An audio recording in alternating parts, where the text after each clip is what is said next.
So when I came to this field initially, this may not have, my career path may not have ended up being what I had envisioned. When I first came into this field, I graduated from college. I really envisioned myself being somewhere in law enforcement.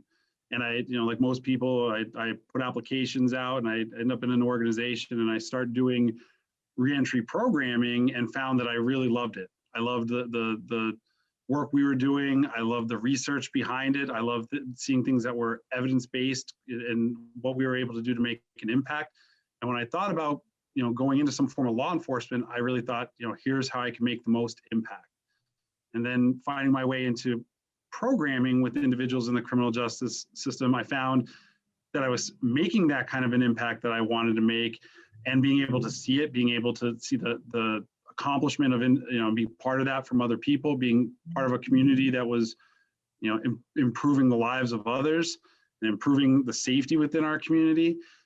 So it was one of those things where, what I set out towards evolved, and it evolved in just a way that I find so enriching.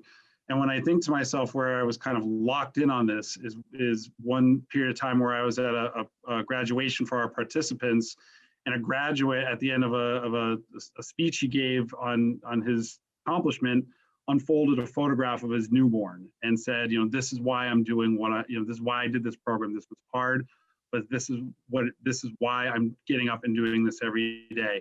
And, I found that to be, even though he was telling his story, it was telling my story. Being able to see someone do that was why I was doing this every day. So that's what brought me to this field and what's keeping me here.